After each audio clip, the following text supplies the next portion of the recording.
Hi, everyone. Welcome to the Fractional DevRel podcast. I'm your host, Jason Koo, and today I have a very lovely guest, a good friend of mine, Clair Sullivan, Dr. Clair Sullivan. Apologies. Claire and me used to work together at Neo4j. We worked together very briefly, but had a, just wonderful relationship. Anyways, I'm super happy. As you can tell, I'm super excited to have her here. Today, we're going to talk about how, if you're solo curious, to take that dive. So Claire puts it best in the title of her course, Making Yourself Layoff Proof. Why don't we start with how you initially got into DevRel? How I initially got into DevRel. Wow. So I started, DevRel is such a broad term, right? And I am somebody who always likes doing things like public speaking at conferences and, could you go represent us here? And so, maybe I wasn't in a DevRel role, but I was doing some of those functions. So then when I was at GitHub, which was my role prior to Neo, I was a big Neo user, and somebody was like, hey, there's this role that just got posted. And I was like, all right, what does this exactly mean? Like, what does Neo want? And so I contacted people that I knew inside Neo and got to talk to the hiring manager. And I asked him in my interview, I was like, what are your expectations for this position? And his statement was, I want you to make cool stuff. He didn't use the word stuff. I said, I want you to make cool stuff with graphs and talk about it. And I was like, you're kidding me. You're going to pay me to do that? That's amazing. So, of course I had to take that job. Like, what piece of advice would you give to someone who is like possibly thinking of doing DevRel or giving presentations and stuff and haven't yet taken that dive? What advice would you give them? Yeah. So, in terms of giving presentations, and then I'll do the DevRel question, giving presentations to me is about relating to whomever you're talking to, whether it's an audience of one or an audience of 1,000. Who are they? Where are they at? And, when you look at that question, where is your audience at? That's an empathy question. And, then if we get back to the DevRel question, it really is the same thing. It's where are the users at? One of the biggest mistakes I made early on in the official DevRel side of my career was assuming that everybody wanted to hear about like the coolest, latest and greatest shiny thing. What was the latest release of the software and what new stuff could I do with it? And in reality, it was the users were having the hardest time with some of the earliest stage stuff, like loading data in. And so understanding who you are talking to, who is the content for, and what problems are they facing. It's an empathy problem. And, I know that there are, people in the software community who might be like, ooh, that's a little squishy, that's a little touchy-feely. But in a DevRel context, that really is the job, is being able to approach the user with understanding, compassion, and empathy. So switching gears a little bit. So since we're focusing on your solopreneur journey, so I know your story is, I think, different than what a lot of folks out there are recommending people do. Yeah. And I want to preface this by saying that if you have the opportunity to slow roll it and, you can think about it and dip your toes on the side into it, that's great. And I love that for you. I was not so fortunate. And unfortunately, that's the reality of Silicon Valley these days, is that layoffs are so prevalent that a lot of people find themselves in a similar situation to where I found myself. My situation was I got a call on Friday. Hey, could you, my manager, hey, can you pop into this meeting? Okay. And then you pop into the meeting and you're like, oh, geez, I know what this is about. So corporate quit on me on a Friday. And I, to be honest, had been looking for a job for a while. This was late 2023. I was trying to get out of that particular situation for a variety of reasons. And the job market was already on the downturn at that point. And it wasn't that I was just not doing well in interviews. I wasn't getting any bites on anything. And that's the first time in my career that's been true. I have never had that situation before. And so I remember very distinctly, I was speaking at a conference and talking to some people who were solopreneurs there. And I came back from the conference, and this was in September of 23. I came back from the conference and I said to my husband, maybe what we should be thinking about isn't finding another job, it's starting a company. But, that was just kind of words. And he was like, oh, yeah, well, maybe. And, I'm the sole breadwinner for my family. So like me being without a paycheck is really problematic. And so then I get this, meeting in, early December of 23, and I had no choice. It was, I need an income and I need it soon. And my husband and I, when it happened, we talked about it. And I say that corporate quit on me. So when corporate quit on me, we talked about it and we said, all right, well, we're going to spin this up and we'll know within 3 months if it worked. And if it doesn't, I can go out, I can apply for other jobs and, throw myself at the mercy of the job market, which was horrible at the time and has only gotten worse since then. And so I basically that day, it was 9 a.m. that I got the call. I went online. I really quickly created an LLC within the state where I live, which is Colorado. I went and I bought the web domain. I stood up Google Workplace. And on Monday morning, I announced, hey, world, I announced this on LinkedIn. I was like, hey, world, I'm starting this new thing. And here are my skills. And, one of my skills is graphs and I should say two. Two of my skills are graphs and natural language processing. And, we recently, GA'd ChatGPT and all of this stuff. So Gen AI was what everybody wanted. And it was, I think I was very fortunate from the timing perspective, but by the end of the week, I'd had a couple people reach out to me, say, yes, we want to work with you. And by the next Friday, I'm very fortunate to say that I'd replaced my corporate salary and then some. That's amazing. It's not typical. Like that is not typical. I want to be very clear about that, but it is possible. I think just the fact that you did it and the fact that it's possible, I think everyone should go into it. Obviously being aware of like the reality of life, but to be hopeful too, to like, hey, you can come out ahead doing this. There's nothing special about me. Like literally, I'm just like the average bloke who knows a little bit about, some computer things, right? There's nothing special about me. There's nothing special about what I did. But at the end of the day, what was the goal? The goal wasn't, I need another job. The goal was I need income. So there was a mindset shift that occurred there. And, okay, I could have gotten income by driving for Uber. I thought that was brilliant that you start off with like, give yourself like 3 months to give it a go. Mm-hmm. Was there any particular reason for choosing 3 months? We had some, we sat down, we looked at savings, things like that. And we said, okay, when does it start getting uncomfortable for us? When do we start having to make some really difficult financial decisions? And that answer was like 6 months. Okay, so we're fortunate that we had savings, to be able to make that statement of 6 months. And so then we cut it in half. Okay, nice. That's super sensible. And that 6 month mark is, I think I've heard around different circles, like when, regardless of your income, you should try to get to about 6 months of savings just in case.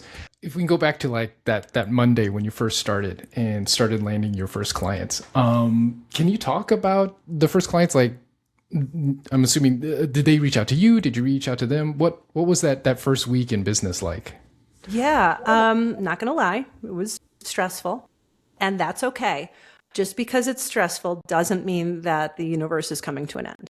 Okay, it's going to be stressful, and you will get through it. So I posted, and somebody reached out to me. And this is honestly, and we might talk about this, we might get into this later. This is one of the superpowers of people in DevRel, is that when you're in DevRel, your network is, if you do it right, can be pretty strong. People will meet you at conferences, they'll read your posts, watch your videos, whatever, and they will connect with you on, all of the platforms. And so, a lot of people had connected with me over the years on LinkedIn. So that's why I posted on LinkedIn. And the first person who reached out to me was somebody who I'd never met before, but was following me on LinkedIn. And she was creating a startup around a particular topic area that had to do with graphs. And she said, hey, I took one of your graph classes and I think I have a graph problem. Would you be willing to meet with me and just assess, is it a graph problem? I was like, sure, of course. And so we got together that week and it absolutely was a graph problem. And she's like, well, can you help me solve it? And I said, absolutely, happy to. She's like, and what's your hourly rate? Now I knew this number, like I'd sat down and figured out what number, but it's like the first 5 million times you say it, it's like so painful. And like everybody goes through it. I just want to put that out there for any of your listeners who are, contemplating. Everybody feels discomfort when they say this to somebody. And you're going to get used to it, but the first few times you do it are going to be painful. And so I said it, and she was like, oh, okay, cool. And I was like, whew, got through that. But then, so that was good. And so we signed a contract to start after the first of the year, which was really nice because it gave me December to just recover. And so then the second client that I got that week was somebody that I've known for decades. We'd worked together in the past. So again, somebody from my network. And he hadn't seen my LinkedIn post, but one of my mentors who I told what I was doing reached out to him and was like, hey, Claire's doing this thing. You've got this startup. Do you need assistance? He was like, heck yeah, I do. He also was like, yeah, let's get started after the first of the year. So, it's like not a lot of people like doing, signing contracts in December and doing new work just because of the holidays and the end of the year and stuff.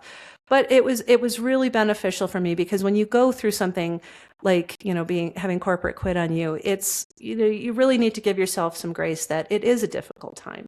And it's okay to go through, the emotions associated with that, the grieving process of, what is this done to your own, internal workings, and that's okay. This actually, I think, is a good segue into what you call it, the freedom number in your workshops, right? Like I think that gives you the confidence when somebody first asks you like what your rate is to be able to give that number because you've done the research and that you've right. backed that number. Can you tell us more about the freedom number? Love to. Absolutely. Okay. So what the freedom number is an hourly rate. Now, just because, maybe you're going to take contracts that are not hourly contracts, but you still want to know what this number is because it'll determine, if your goal is to replace your corporate salary, which that was all my goal was. You could go beyond that, but my goal was just, I need to be kept whole. So you want to understand what does it cost to make you whole? And there's a few different ways you can get at it. But even if it's an hourly rate, like let's say you're actually going to be pricing things based on project-based pricing, firm fixed pricing, whatever you want to call it. Somebody comes to you and says, hey, I want this thing. I'll give you some flat fee for it. How much would it cost? Well, in the back of your mind, what you should be thinking about is how much time is it going to take me to develop that? So the way you do this, and there's a couple different ways, and I would encourage you, I'm going to tell you for the first one, and I'm going to tell you a second way to do it. I'm going to encourage you to do the second way. The first way is you just take your annual salary that you're making in corporate and divide it by the number of hours, working hours in a calendar year. In the United States, that's 1,080. Different countries have different numbers. You want to look it up for your country. And that's going to give you what your hourly pay is working in corporate. Now, I'm going to warn you that when you do that, you will be very depressed. You're going to look at that number and say, oh my gosh, I can't believe I make so little. Look at how much I pay my massage therapist or my hairdresser. This is not the real number because it is not burdened, meaning that is just your salary, but you get a lot of other benefits working for corporate, such as like health insurance, disability insurance, all kinds of things. They're paying into different taxes that you're going to have to pay as a solopreneur, such as this thing called FICA. And, so that's like an unemployment insurance thing. There's Social Security, blah, blah, blah. So there's a lot of things that you're going to have to pay as a solopreneur that you do not have to pay when you're working in corporate, which is why I'm going to give you this second number. I want you to take your corporate salary, multiply it by 1.25, and divide it by 1,000. Okay, so or lop off the last 3 zeros, however you want to think about it. And that'll give you a different hourly rate that will be higher than the first one that you calculated. That is much closer to the minimum hourly that you should be looking at in order to truly come out even. Now, one of the things that you want to consider in all of this is that you're gonna have some expenses that you didn't have before. Like you're gonna have to buy your own computers and set up your own email services, and you're gonna want to do things like take vacation and stuff like that. So like, you'll probably want to go a little up from there to account for these things. But if you sit down and look at it, that's a good starting point on what your hourly rate should be. And then you can use that, like if, somebody wants to hire you as a fractional person. All right, well, if you're fractional for 10 hours a week, then what does that mean? And so you can come at them with a lot more confidence. And which is why I call it the freedom number, because when you see that number, what I discovered was that it was much lower than what big contract shops charge for their people. You are coming out cheaper than these big contract shops. You're cutting out the middleman, or the middle person, and are providing at least as much value and are cheaper. So it makes you more competitive as well. So I encourage everybody, salary times 1.25, lop off the last 3 zeros. That's your starting hourly rate, freedom number. Nice. Great advice. Are there any like pitfalls that you see other people may accidentally do, or maybe suggestions from your own journey where like, like you may first think to do X, but that turns out to be not a great idea? Mm-hmm. Yeah, I think undervaluing your services is one of them. I think there is this, and this is something, we all think, oh, I want to come across, I want to be cheaper. To a point, yes. But what type of business are you attracting if you're doing that? If you are undervaluing your services, they're going to undervalue you and your work. Okay, these are not clients you want to work for. Now, one of the places, like people always ask me, well, what about getting involved in these, freelancing platforms like Upwork? You can do that. Those places are a race to the bottom. Okay, so you are not going to see things there that are going to replace your corporate salary. And if you do, they're going to be incredibly, incredibly, incredibly difficult to land. So people will start by saying, oh, I'll go look for work on Upwork. And then they realize, oh, well, I have to drop my prices way down in order to be competitive on Upwork. I've seen people look for, complete AI agents in production for a total price of $50. Now, I'm not talking $50 an hour. I'm talking total price. Okay. Wow. And, we talk about this all the time, that your first client is going to come from within your network. So is your second, so is your third, so is your, okay. Eventually you're going to get to the point where you're going to see network effects, and, we're going to go to a graph land here that, instead of, one hop connections, as you start gaining more success as a solopreneur, you'll get to 2 hop connections. I don't think I've gotten to a 3 hop connection yet. 1 hop or 2 hops within my network. And that's true for most of the solopreneurs I know. So doing these cold call proposal things on Upwork is really not very likely to land you work. You're going to spend a lot of time writing these proposals. You're going to be competing against hundreds of people for that work. You might as well just be applying for a corporate job, because your odds are about the same, and yet the pay is lower doing it on Upwork. For those DevRel or people in general who don't yet have like a network that they're like really comfortable with, what advice do you have for them to like expand their network and get out there? Yeah, and for sure. Get known? So it's fun because like I actually teach a whole 2 hours on this in one of my courses, I call it the DevRel flywheel, because it's a skill that we learn in DevRel that is like how to grow your network quickly. Okay, so what I did in DevRel, and Jason, you might have done this differently, but I would create like this one really solid piece of macro content. And by macro content, what I mean is, it's a few thousand words. It's got, backed with GitHub repos and code demonstrations and pretty graphics and all of this stuff. So macro content, right? But there's a lot of really important learnings within that macro content. So I post that someplace that everybody can get to, but then I create micro content based on that macro content. So maybe it's hey, here's this one just really useful, interesting tidbit, and I'm going to make a tweet about it. And then that is going to have like a little YouTube video that goes with it. And they both point at each other and they point back to the macro content, right? And again, all of them are pointing at each other. Follow me for more. Oh, hey, did you see my last one? Go back to that last one, get that information, come back to this.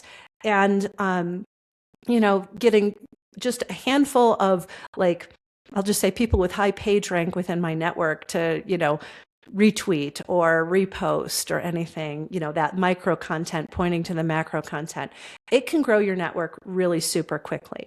So that's plan A. There's another plan B, which I think is also useful, and these can be done simultaneously. I do find conferences to be very useful places to network and meet people and grow your network. And, even if you're not speaking, which I think speaking is very important at these conferences, and if you can do it, do it. But if that's something that you can do, even if you're not speaking, conference committees, they always need volunteers. They always, and it's not always the most fun work, but it is a way to quickly get known among the conference organizers and people at the conferences. And, usually if you're volunteering, they comp your entrance to the conference, things like that. So, reaching out to a conference organizer and being like, hey, do you need volunteers? I'm happy to help. That's also a really great way to grow your network quickly. Great piece of advice. I want to hop back to, you had mentioned earlier about kind of pricing and vacations and, time for yourself.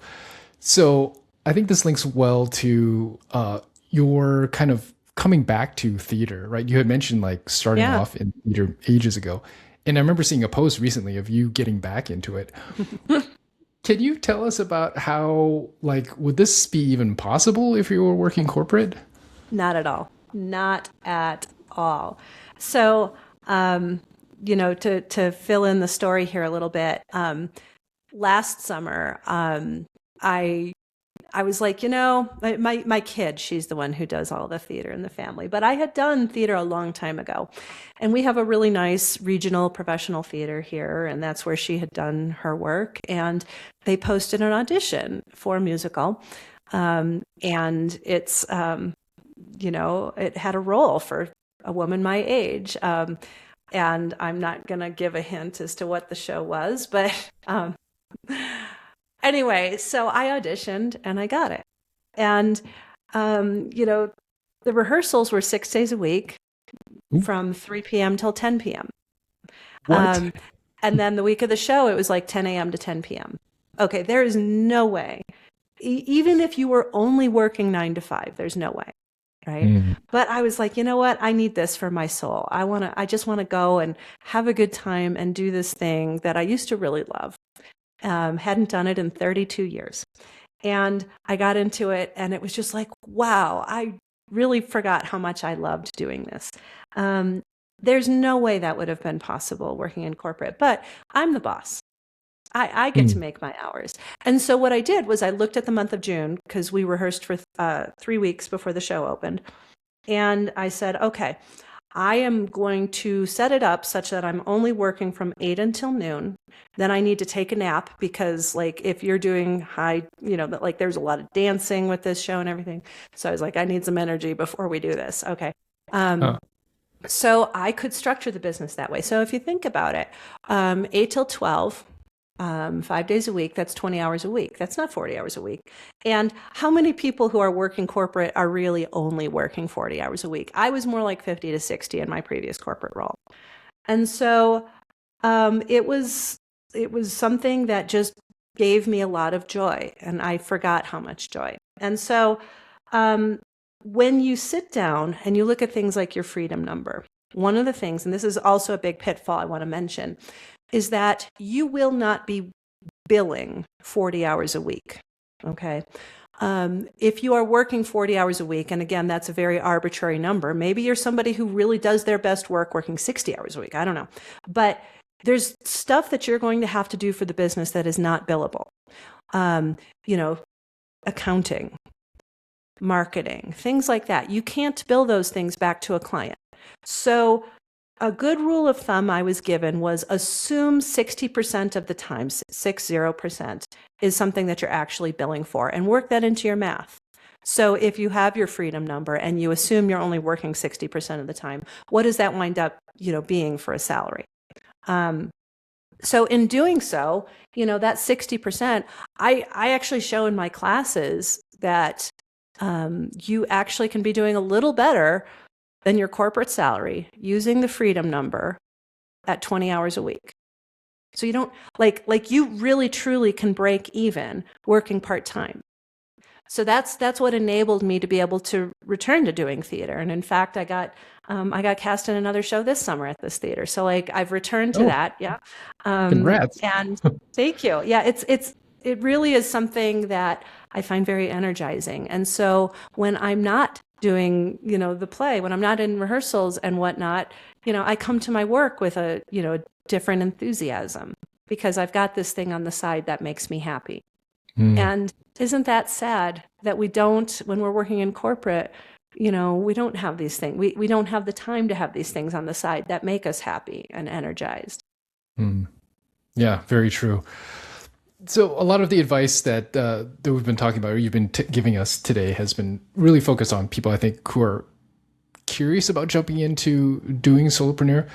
Now, do you have any advice for people who are already doing this, and how they can go, because some people jumping in, I think, end up going back into full-time. What singular piece of advice would you have for people who are like maybe at this sort of crossroads? What advice would you give them to kind of get over this sort of, or help identify the type of person that would go between, sticking it out as a solopreneur versus going back and working corporate? Well, first, I want to say that there is nothing wrong jumping back and forth between the two. It's about you taking care of you. And what does that mean at any given time? So I know people who've returned. I know people who are contemplating returning. I know people who bounce back and forth all the time. And I think it's about recognizing that none of these things are a metric of success or failure.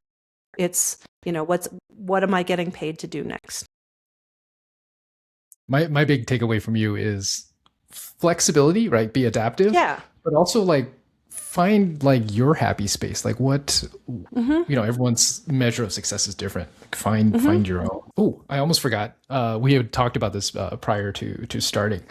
You had recently had a hard lesson, I think at the end of last year. Yeah. Can you recap that and tell us what lesson you walked away from? Yeah, and I'm going to start with the lesson is called client diversity. So what happened? I used to work in the federal government. A lot of my network is in the federal government, and my clients back, fall of 25. We're largely funded by the federal government directly or tangentially. And like most of my clients were. And at any given time, I'll have 3 to 5 clients. 5 is a bit much, but that's just kind of roughly where I'm at. And so most of them were federally supported somehow. And what happened in the United States back in the fall of 25 was that there was this big old government shutdown where the Congress couldn't agree on what budget they wanted.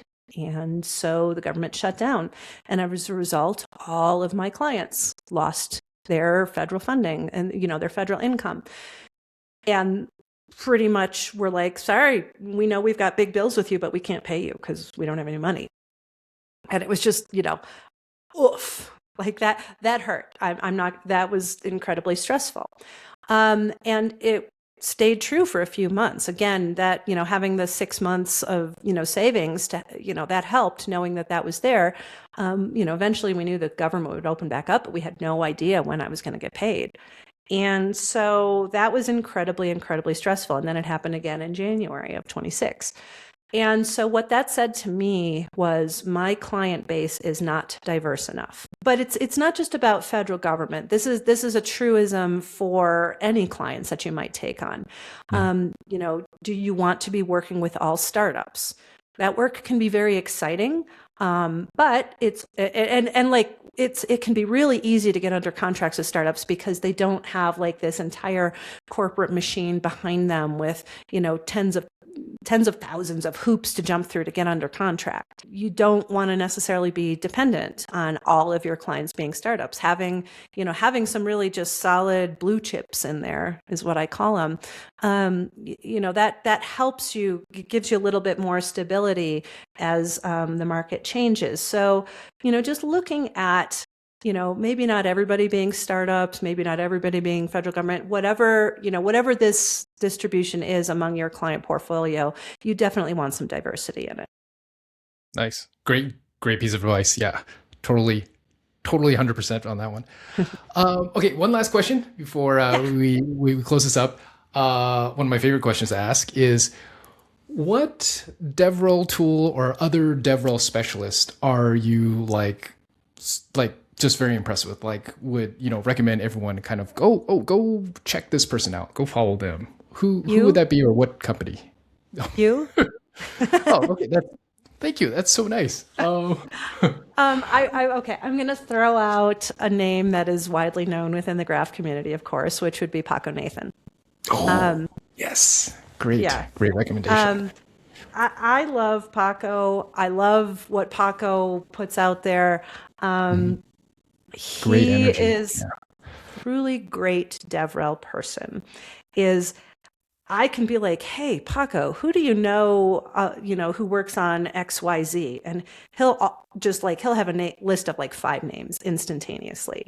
That man's Rolodex, I mean, geez, it's just like, yeah, Paco is amazing. So I'm going to go with Paco. Hi, great. Paco. Yeah, great recommendation. Great name. Cool. So if people want to reach out and get in touch with you, take one of your workshops, what is the best way for people to get in touch with you? Yeah, so I'm going to say email because I'm teaching in a whole bunch of different places right now. But my email, you can find me on Maven. But I will point out that my parents played a cruel joke on me and they did not spell the name Claire in the usual spelling. So if you're trying to find me, it's CLAIR, no E, Sullivan, at clairsullivan.com. Very creative naming. That's a different story that you can hear about if you were to come take one of my Solopreneur classes about why that name. But you can find me on Maven. But if you want something a little bit more specific, reach out by email, claire@clairsullivan.com, or you can find me on LinkedIn too. Nice. I'll put those links in the description so everyone can Awesome. reach out to you directly. Cool. Thank you, Claire, so much for your time. That was just great advice all up and down. Thank you so much. Love it. All right. Thanks. Bye, everybody. All right.